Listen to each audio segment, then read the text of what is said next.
Étudier le sens de variation d'une fonction affine, c'est déterminer si cette fonction est croissante, décroissante ou constante. Dit de façon plus imagée, cela revient à savoir si la courbe représentative de la fonction monte, descend ou stagne. Alors attention, si l'on considère une fonction qui n'est pas une fonction affine, elle peut être croissante sur un intervalle, constante sur un deuxième et enfin décroissante sur un troisième.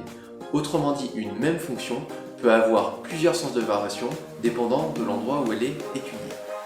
Mais ce cas de figure n'est pas possible avec les fonctions affines.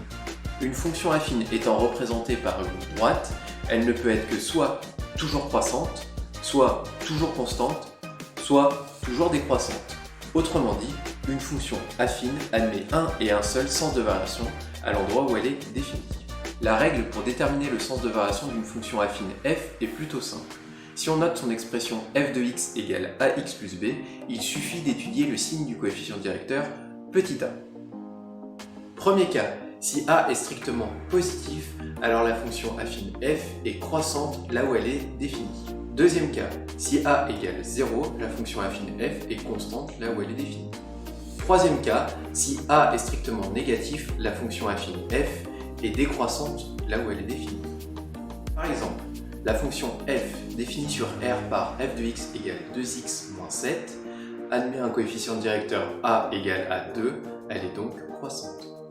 Un deuxième exemple, considérons la fonction g définie sur R par g de x égale moins x plus 3. Son coefficient directeur a est égal à moins 1, elle est donc décroissante.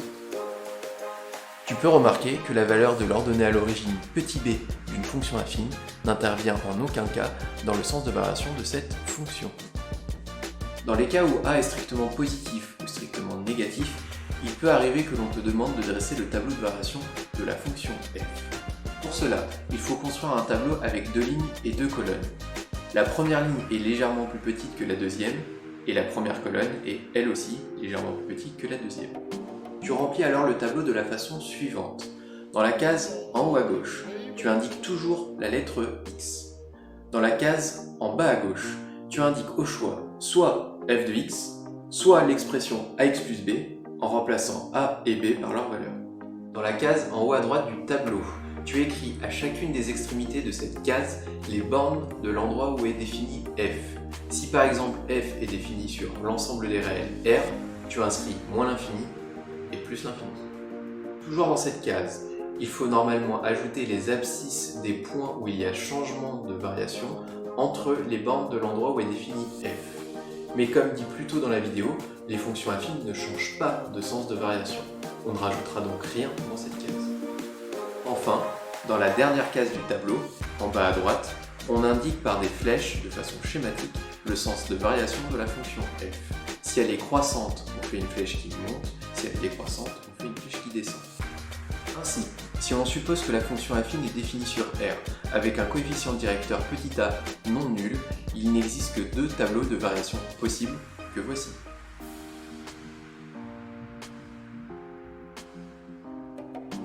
Prenons un dernier exemple pour terminer cette vidéo. Dressons le tableau de variation de la fonction f définie sur R par f de x égale 0,3x moins 4. Dans cet exemple, le coefficient directeur a vaut 0,3, qui est strictement positif, donc f est croissante. Je construis donc mon tableau de variation avec 2 lignes et 2 colonnes. Dans la case en haut à gauche, j'indique x.